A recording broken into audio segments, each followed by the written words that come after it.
왜 십계명을 주셨을까요? 그런 제목으로 하나님 말씀 나누도록 하겠습니다. 모세는 출애굽의 1세대들에게 가나안에서 지키고 가나안에서 마땅히 행해야 될 방향성들을 알게 하기 위하여서 하나님이 주신 10가지 계명을 그들에게 가르쳐 주었습니다. 그래서 시내가 시내산 불꽃 가운데에서 하나님은 말씀하셨고, 백성이 오늘 말씀하신 대로 그 산에 오르기를 두려워하여서 모세가 중재자가 되어서 이제 하나님의 귀한 말씀을 나누어 주고, 또 그 백성이 그 말씀대로 살아감으로 하나님의 복을 받고 하나님의 보호와 함께 하신 가운데 거하는 그런 사람들 되게 하시려고 말씀을 나눈 것입니다. 1절에 보니까 내가 너희의 귀에 말하는 규례와 법도를 듣고 그것을 배우며 지켜 행하라, 그렇게 말씀했습니다. 규례는 큰 틀에서 하나님의 말씀을 의미하는 것이고, 법도는 작은 틀에서 세세하게 이렇게 나눠야 될 말씀인데, 실천적인 말씀인데 결국은 같은 것을 의미하는 것입니다. 하나님의 말씀을 어떻게 하라 말씀하십니까? 듣고 또 그것을 배우며 지켜 행하라, 그렇게 말씀합니다. 하나님 말씀을 자꾸 듣는 거, 이게 너무너무 귀하고 소중합니다. 믿음은 들음에서 난다 말씀하신 것처럼 자꾸 말씀을 들으면 우리가 믿음이 생기고, 자꾸 말씀을 들으면 올바른 가치관이 생기고 올바른 방향성이 생기는 것입니다. 그래서 세상의 교육도 배움으로써 이제 그 생각이 바로 되어지고 올바른 길을 갈 수 있는 것처럼 듣고 배우고 지켜 행하는 거, 이게 너무너무 귀하고 아름다운 그런 부분이 되어집니다. 모태신앙은 보면 연약하기 그지없는 무슨 바람 앞에 등불 같습니다. 그런데 보면요, 어려움을 당하고 힘든 일을 당하고 정말 위기를 당하면 그 신앙의 진가들이 나타납니다. 왜냐하면 계속해서 듣고 또 배우고 그런 삶을 행하여 왔기 때문에 그렇습니다.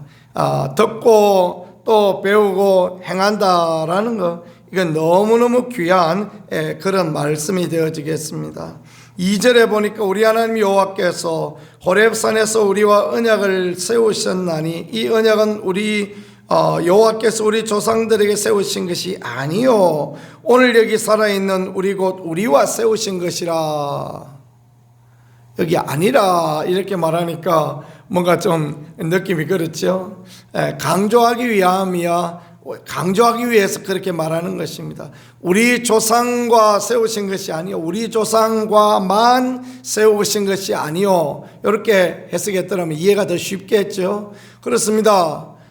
출애굽의 1세대들만 세운 게 아닙니다. 출애굽의 2세대들 우리와 세우신 것이라. 이 말은 2세대들, 오늘 모압 광야에서 말씀을 듣고 있는 그 사람들에게도 세우신 말씀이다라는 것이고, 이 말씀은 아울러서 오늘 2024년을 살아가고 있는 우리와 세우신 하나님의 언약이고 하나님의 말씀이다라는 것을 믿으실 수 있기를 축복합니다.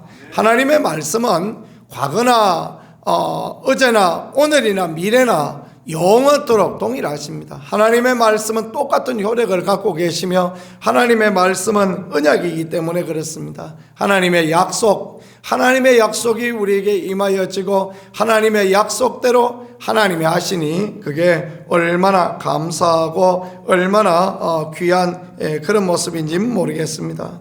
애굽 땅에서 인도하여 낸 하나님이시다라는 거 6절에 말씀했는데요, 하나님의 은혜 가운데 하나님의 도우심 가운데 해방된 백성이요 영원한 가나안, 영원한 천국을 소유할 백성이다라는 것, 그걸 그렇게 말씀해 주시고 가르쳐 주시는 것입니다. 우리가 믿음의 삶을 살 때 우리는 하나님의 백성이요 하나님은 우리 길을 인도하시고 하나님 우리 가운데 은혜를 더하여 주신다라는 것을 확신하며 믿음의 선한 길을 달려나가는 우리가 되어질 수 있기를 간절히 소망합니다.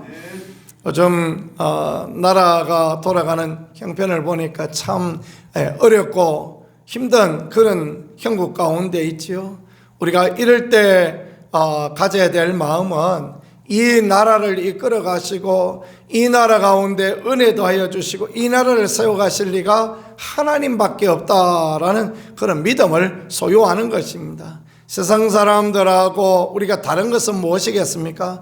세상 사람들은 자기의 기준을 따라 자기의 생각을 따라 그렇게 판단하고 막말하고 막 그렇게 합니다. 그러나 우리는 믿음의 사람의 다름은 믿음의 사람이 이럴 때 하나님의 주권을 존중하고 하나님의 하실 일을 기도하고 믿음으로 기도하는 것, 그게 하나님의 백성이 마땅히 해야 될 일이다라는 것입니다. 그래서 선악관에 누가 잘하고 누가 잘못하고 판단될 수 있지만 그것을 입으로 내지 말고 그런 부분에 대하여서 이렇다 저렇다 하지 말고 그저 하나님의 은혜를 구하고 하나님의 도우심을 구하고 또 하나님이 세우신 위정자들이 올바른 길을 갈 수 있도록 하는 것, 그것은 오늘 우리 성도의 마땅한 바요 또 마땅히 하나님 앞에 행해야 될 귀한 그런 부분이다라고 그렇게 말씀드리고 싶습니다.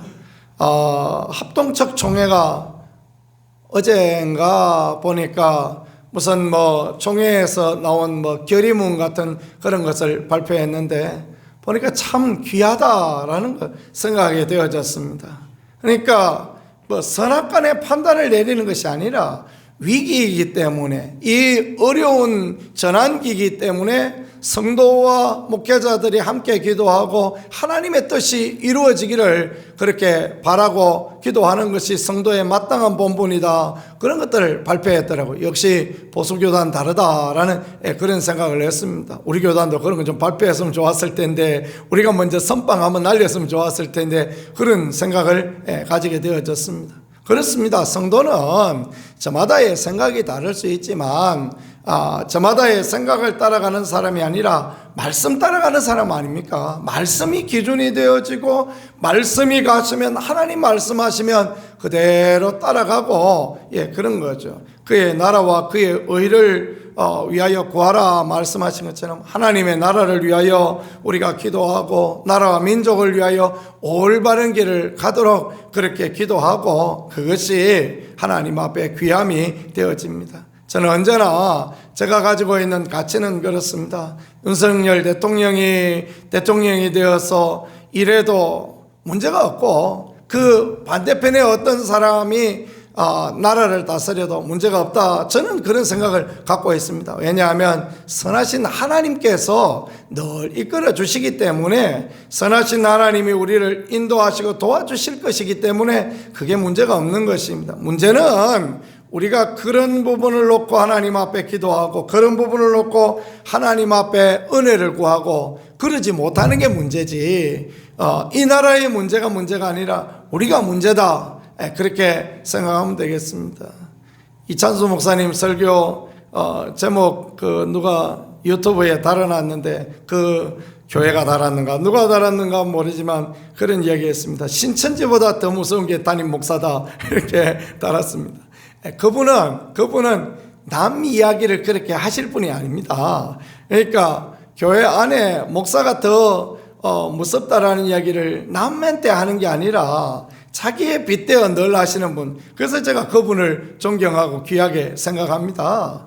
그러니까 잘못되어지면, 바른 길로 가지 못하면 신천지보다 더 무섭게 엉뚱한 길로 성도를 이끌어갈 리가 담임 목사다, 그렇게 고백하는 것, 그건 왜 그렇게 했습니까? 자기 자신에게도 책망하고 채찍질하고 또 성도들에게도 담임 목사가 올바른 선택을 하지 못하는 그런 일을 하지 않도록 기도하고 그런 부분이 되어지겠죠. 그렇습니다. 우리는 늘 언제나 우리를 인도하여 내신 하나님, 우리를 이끌어 주실 하나님, 우리에게 더 좋은 길을 내실 하나님, 그 하나님을 바라보며 믿음의 선한 길을 가고 좌로나 우로나 치우치지 않는 그런 부분들이 참으로 하나님 앞에 귀하고 복된 그런 부분 되어지겠습니다. 10가지 계명을 하나님께서 우리에게 말씀하십니다. 우리가 너무나도 잘 알고 있는 말씀들이 되어지겠죠. 다른 신을 내게 두지 말라. 큰 틀에서 하나님 외에 다른 어떤 신도 인정하지 말라 말씀입니다. 또 자기를 위하여 새긴 우상을 만들지 말고 하늘에 있는 것이나 땅 아래로 땅에 있는 것이나 땅 및 물속에 있는 것들 어떤 형상도 만들지 말고 이것이 하나님이다 하면서 형상 만들어서 그거 섬기지 말라 그 말씀이죠.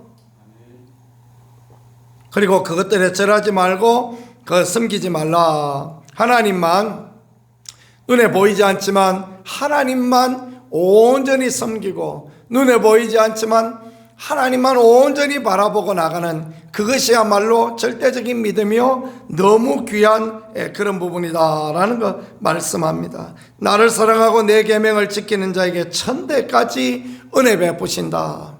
하나님이 말씀하시고 알게 하시는 것은요 우리의 천대까지 다 복을 받는 그런 삶을 살게 하시기 위하여 그렇게 하나님 말씀하신다라는 것입니다. 네 번째 계명은 여호와의 이름을 망령되이 일컫지 마라라는 그런 말씀입니다. 함부로 조롱할 이름이 아니고 함부로 감히 입에 올릴 그런 이름이 아니고 하나님의 이름을 귀하게 여기는 것, 그것이 참으로 하나님 앞에 너무 귀하다. 하나님께 복종하고 하나님께 순종하고 하나님의 뜻을 따라가고 그것이 십계명의 처음 계명들이다라는 걸 그렇게 가르쳐주고 있는 것입니다. 또 안식일을 기억하여 거룩히 지키라 하므로 하나님 중심, 하나님 제일 중심의 삶을 살아야 한다라는 거, 그런 거 가르쳐주고 있습니다. 일을 안 하고 안식일을 지키고 이게 중요한 것이 아니라 그것보다 더 중요한 것은 온전히 하나님 제일 중심으로 살아가야 된다라는 거, 그걸 강조하는 그런 말씀입니다. 일 안 하고 하루 종일 그냥 방구들을 치고 누워 있다고 해서 안식일을 잘 지키는 것입니까? 하나님 앞에 온전하게 예배하고 예배를 귀하게 여기고 그러는 것, 그게 진짜다라는 걸 그렇게 가르쳐 주시고 알게 해 주시는 것입니다. 물론 이 말이 예배하고 난 뒤에 다른 모든 일을 해도 좋다 그런 것을 의미하는 것은 아닙니다. 이게 필요 조건이지 충분 조건이다라고 그렇게 말씀드리고 싶지는 않습니다. 중요한 것은 하나님의 예배하고 하나님을 기억하고 하나님을 생각하는 것, 그것을 더 귀하게 여기라 말씀하는 것입니다. 왜 하나님께서 이런 부분을 가르쳐 주시겠습니까? 이게 하나님 앞에 복을 받는 길이요, 이게 하나님의 은혜를 누리는 길이요, 이게 하나님의 함께 하심의 선한 축복을 보는 그런 길이기에 말씀하는 것입니다. 그 다음에는 부모에 대한 부분을 말씀하시죠. 내 하나님 16절입니다. 여호와께서 명령하신 대로, 명령이다 그렇게 표현했습니다. 내 부모를 공경하라. 그리하면 내 하나님 여호와가 내게 준 땅에서 내 생명이 길고 복을 누리리라. 얼마나 부모 공경을 안 하면 하나님이 이런 말씀하셨겠습니까? 그죠? 부모를 공경하고 세상 중에서 어른들을 공경하고 그래서 샘머리 앞에 일어서고 그렇게 말씀하셨죠. 요새는 다 염색하셔서 누가 샘머리인지 모르고 그런 때가 되어진 것 같습니다. 그게 염색해서 그렇겠습니까? 철을 모르고 세상에 하나님의 말씀을 모르고 하나님의 법을 모르니까 그런 거겠지요. 그 다음에 살인하지 말고 간음하지 말고 도둑질을 하지 말고 이웃의 거짓 증거하지 말고 이웃의 아내나 이웃의 것들을 탐내지 말라. 이웃 사랑하기를 실천하라. 하나님을 귀하고 하나님을 사랑하는 것처럼 부모를 존중하고 빈모를 귀하게 여기고 이웃을 귀하게 여기고 사랑하라 그렇게 말씀하십니다. 왜냐하면 이것이 하나님의 백성에게 합당한 부분이요, 이렇게 함으로써 우리가 하나님의 백성이요, 하나님 앞에 복을 받을 백성이요, 하나님 앞에 마땅한 백성이다라는 것을 알게 해주시는 그런 부분입니다. 십계명은 비유하자면 거울과 같습니다. 거울을 보지요. 내려오면서 저는 항상 그 로비에 거울을 한번 보고 옵니다. 얼마나 잘생겼나 보는 게 아니고요. 오늘 넥타이는 똑바로 맸나, 오늘 또 다른 부분은 없나, 그런 것들을 늘 한번 살펴보면서 내려옵니다. 가끔 이렇게 설교를 듣는 자리에 가보면 넥타이가 요래 빼딱하게 메어진 경우가 들어 있습니다. 막 급하셨나 빼딱하게 메어 나오는데 제가 그 성격이 까탈스러워서 그런가, 그게 그렇게 불편해요. 또 넥타이가 또 풀어져가지고 또 이만큼 좀 길게 내려온 경우도 있고 이렇죠. 주로 성품 좋은 사람들이 그래요. 그래서 옆으로 넘어가 있기도 하고 넥타이가 부러져 있기도 하고, 그런 분들을 보면 여러분 그 생각하면 됩니다. 저분은 성품이 좋은 사람이구나, 이렇게 딱 생각하시면 됩니다. 요거 막 언제나 딱 쫄라면 그 자리에 딱 있고 그러면 저 사람 까탈스러운 사람이구나, 이렇게 생각하면 되죠. 거울을 보고 오는 거 얼마나 중요합니까? 그죠? 혹시 밥 먹고 난 뒤에 볼따기에 뭐가 붙었지는 않았나 잘 보고 와야지. 그 사람이 실없어 보이고 없어 보이는 거 아닙니까? 그죠? 하나님은 하나님의 말씀을 통하여 우리가 하나님의 백성이다, 우리가 하나님의 복을 받을 사람이다, 우리가 하나님의 은혜를 누리는 사람이다라는 것을 이 말씀을 통하여서 깨닫고 알게 하는 거울, 우리가 마땅히 행해야 될 방향성을 보는 거울로 말씀을 주셨다라는 거 늘 기억할 수 있기를 간절히 바랍니다. 우리의 삶의 내비게이션이 하나님의 말씀이에요. 그래서 하나님 말씀대로 따라가면, 하나님의 법대로 따라가면 가장 좋은 최선의 길로, 은혜의 길로 인도하여 주시는 것입니다. 언젠가 고향에 갔다가 차를 타고 오는데 차가 얼마나 밀리는지 모르겠어요. 그 부곡 온천 있는 그점 지나고 오는데 차가 밀리는데 갑자기 내비게이션이 우측으로 가래요. 그래가지고 이 아가씨가 아침에 밥을 못 드셨나, 왜 그러나 그 생각을 했죠. 왜냐하면 그 길을 수십 번 다녀서 압니다. 거기 외길이에요. 쭉 가야 돼요. 갑자기 이제 우측으로 가라 그래서 그래도 뭐가 있나 싶어서 한번 이제 우측으로 가봤죠. 우측으로 가봤는데 알고 봤더니 이 아래에 있는 갈림길에 우리가 서 있었는데 여기 신호대까지 쭉 밀려 있었어요. 우측으로 뺑 돌아서 갔더니 이 교차로에 다시 왔어요. 그러고 난 뒤에 신호가 풀어지니까 바로 지나서 우리는 가게 되어졌습니다. 이렇게 이제 거기서 다시 이제 좌회전해서, 우회전해서 들어왔으니까 돌아와서 여기서 좌회전하면 그 길로 가는 거죠. 알고 보니까요, 그 좌회전하는 그 길 앞에는 별로 안 밀렸더라고요. 그 내비게이션이 쭉 밀려져 있는 그 신호 한번 지나가는 게, 로타리 신호 한번 지나가는 게 2분이거든요. 2분인데 한 신호가 30초씩입니다. 30초 지나가면 끊어지고 또 1분 30초 지나가면 또 지나가고, 세상에 별걸 다 알지요. 그런데 거기서 있었더라면 꽤 오래 우리가 거기 머물러 있어야 될 것입니다. 근데 내비게이션이 이렇게 가르쳐 주시니까 그대로 따라갔더니 금방 지나가게 되어졌어요. 이야, 내비게이션 참 좋다, 그런 생각을 하게 되어졌는데, 하나님 말씀이 그렇습니다. 하나님 말씀이 우리 인생의 막힘, 우리 인생의 괴로움, 우리 인생의 어려움, 우리 인생의 힘듦, 그런 문제를 해결하고 더 빨리 가도록, 더 선한 길로, 고든 길로 가도록 하나님의 말씀이 그렇게 우리를 인도한다라는 것, 그걸 생각하면 되겠습니다. 이 하나님이 주신 십계명은요, 영원한 규례입니다. 이거는 어느 시대에 누구는 지키고 누구는 안 지켜야 될 그런 말씀이 아닙니다. 예수님은 율법을 폐하러 온 것이 아니라 예수님 율법을 완성시키러 왔다라고 그렇게 말씀하셨죠. 이 완성이라는 것은 십계명을 우리가 지켜봐도 다 못 지키는 부분이 있어요.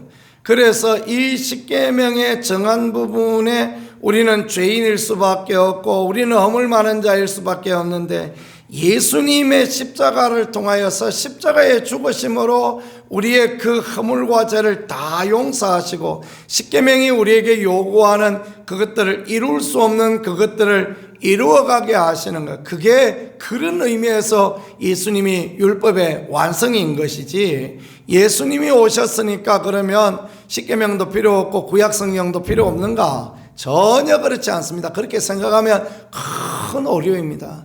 왜 예수님이 오셔서 바리새인 서기관들을 혼내시고 그러셨습니까? 그들이 누구보다도 십계명을 따라가고 그들이 누구보다도 율법을 따라가는 거룩한 열정을 가지고 있는데 왜 혼내시고 그러셨습니까? 그거는 율법을 따라가는 문제가 아니고 율법을 따라감으로써 자기가 의인이라고 생각하고 율법을 따라감으로써 자기를 자랑하고 인간이 그 십계명을 다 따라갈 수 없는데 주님이 분명히 아시는데 자기는 다 따라가는 것처럼 나는 괜찮고 그러고 있다는 것입니다.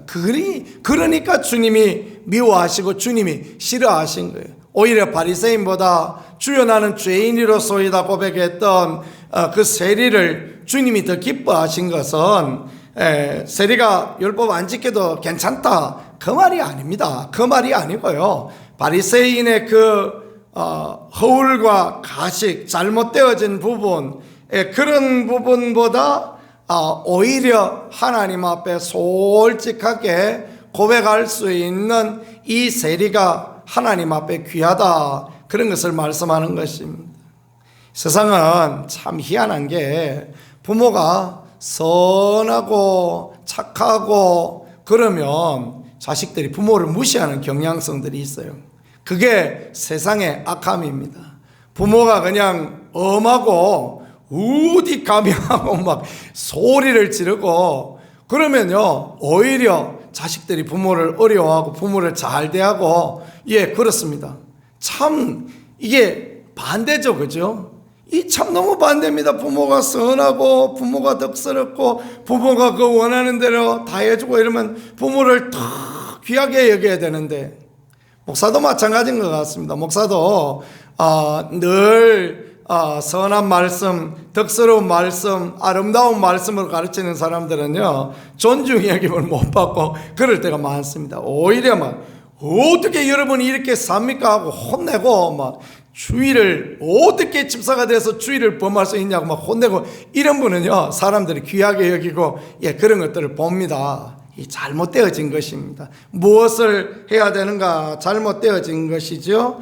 우리가 하나님의 선한 뜻, 하나님의 계획, 십자가에 죽으신 우리 예수님, 그 놀라운 사랑과 은혜를 보며 믿음으로 달려가는 것, 이게 참으로 하나님 앞에 귀하다. 결론적으로 말씀드리면 십계명을 우리에게 주신 것은 우리의 거울이고 우리가 축복이고 우리가 바로 살아가기 위한 하나님의 내비게이션이고, 십계명은 과거에 출애굽의 1세대들에게도 유효하고 2세대들에게도 유효하고 모든 구약의 시대의 사람들에게도 유효하고 오늘 우리에게도 유효하며, 우리로 이 말씀을 늘 지표로 삼아서 우리가 죄인이고 허물 많은 자이고 하나님의 은혜가 필요한 자임을 보게 하는 그런 말씀이다라는 걸 깨닫고 믿음으로 달려나가면 됩니다. 그래서 십계명을 늘 우리의 마음에, 우리의 머리에, 우리의 생각에 깊이 새겨두고 그 말씀과 그 법을 따라갈 수 있는, 그래서 하나님을 기쁘시게 하는, 또 그 십계명에 올바로 서지 못할 때 십자가 앞에 나갈 수 있는 우리 모두 은혜와 축복의 사람 되어질 수 있기를 예수 그리스도 이름으로 간절히 축복합니다. 이 시간 같이 하나님 앞에 기도드리겠습니다. 하나님, 주의 말씀을 따라 살아갈 수 있게 도와주옵소서. 주의 법을 따라가는 우리가 되게 하시고 하나님을 기쁘시게 하는 우리가 되게 하시며, 늘 하나님의 말씀이 우리의 기준이 되어지는 그런 선하고 아름다운 인생, 십자가의 귀한 은혜를 주인의 올라온 사랑을 하는 우리가 되어질 수 있게 도와주옵소서. 두 손